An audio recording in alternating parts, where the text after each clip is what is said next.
بسم الله الرحمن الرحیم الحمد للہ وکفی وسلام علی عباده الذین اصطفی اما بعد۔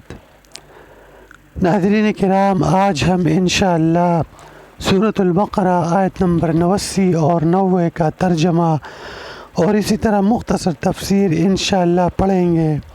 تو آئیے ناظرین اپنے سبق کو دیکھیے۔ اعوذ باللہ من الشیطان الرجیم، بسم اللہ الرحمن الرحیم۔ ولما جاءهم کتاب من عند اللہ مصدق لما معهم وكانوا من قبل يستفتحون على الذين كفروا فلما جاءهم ما عرفوا كفروا به فلعنة الله على الكافرين بئس ما اشتروا به أنفسهم أن يكفروا بما أنزل الله بغيا أن ينزل الله من فضله على من يشاء من عباده فباءوا بغضب على غضب وللكافرين عذاب مهين۔ سورۃ البقرہ آیت نمبر 89 اور 90۔ ولما جاءهم کتاب من عند اللہ مصدق لما معهم وكانوا من قبل يستفتحون على الذين كفروا فلما جاءهم ما عرفوا كفروا به فلعنة الله على الكاذبين۔ اور جب ان کے پاس اللہ کی طرف سے وہ کتاب آئی یعنی قرآن، جو اس کتاب یعنی تورات کی تصدیق بھی کرتی ہے جو پہلے سے ان کے پاس موجود ہے، تو ان کا طرز عمل دیکھو، باوجود یہ کہ خود یہ شروع میں کافروں یعنی بت پرستوں کے خلاف اس کتاب کے حوالے سے اللہ سے فتح کی دعا مانگا کرتے تھے، مگر جب وہ چیز ان کے پاس آ گئی جسے انہوں نے پہچان بھی لیا تو اس کا انکار کر بیٹھے۔ پس پٹکار ہے اللہ کی ایسے کافروں پر۔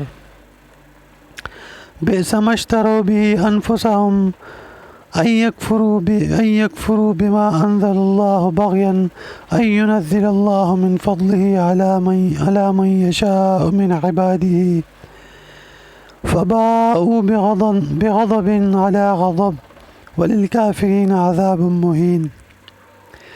بری ہے وہ قیمت جس کے بدلے انہوں نے اپنی جانوں کو بیچ ڈالا،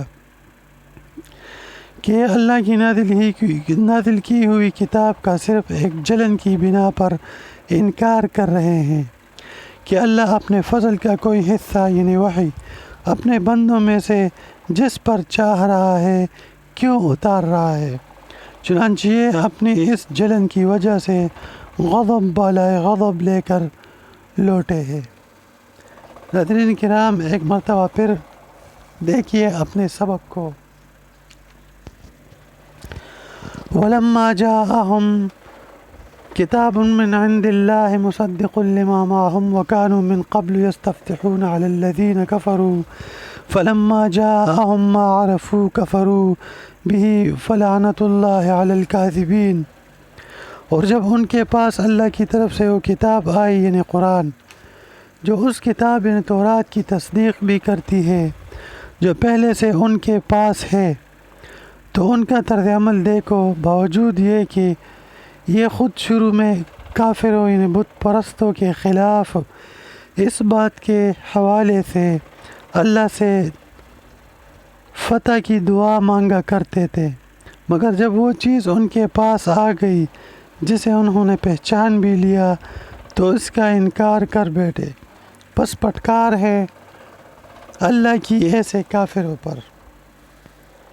ناظرین کرام، جب یہودیوں کی بت پرستوں سے جنگ ہوتی یا کوئی باس و مباحثہ ہوتا تو وہ یہ دعا مانگا کرتے تھے کہ یا اللہ، آپ نے تورات میں جس آخری نبی کی خبر دی ہے اسے جلدی بھیج دیجیے تاکہ ہم ان کے ساتھ مل کر بت پرستوں پر فتح حاصل کریں۔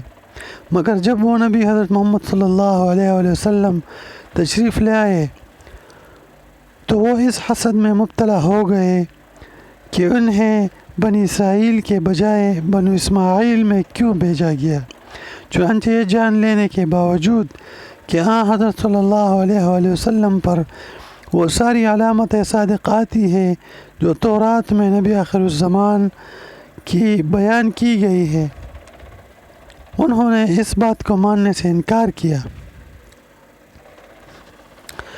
بئس ما اشتروا به انفسهم ان يكفروا بما انزل الله بغيا ان ينزل الله من فضله على من يشاء من عباده فباءوا بغضب على غضب وللكافرين عذاب مهين۔ بری ہے وہ قیمت جس کے بدلے انہوں نے اپنی جانوں کو بیچ ڈالا کہ یہ اللہ کی نازل کی ہوئی کتاب کا صرف اس جلن کی بنا پر انکار کر رہے ہیں کہ اللہ اپنے فضل کا کوئی حصہ یعنی وحی اپنے بندوں پر میں سے جس پر چاہے کیوں نازل کرتا ہے، کیوں اتارتا ہے۔ چنانچہ یہ اپنی اس جلن کی وجہ سے غضب بالائے غضب لے کر لوٹے اور کافر لوگ ذلت آمیز سزا کے مستحق ہے۔ ناظرین کرام، غضب بالائے غضب سے کیا مراد ہے؟ غضب بالائے غضب سے مراد یہ ہے کہ ایک غضب کے مستحق تو اپنے کفر کی وجہ سے تھے اور دوسرا غضب ان پر حسد اور ضد کی وجہ سے ہوا۔ تو ناظرین کرام، آج کا سبق ہم نے پڑھ لیا، انشاءاللہ کل نئے سبق کے ساتھ حاضر ہوں گے۔ وآخر دعوانا ان الحمد للہ رب العالمین۔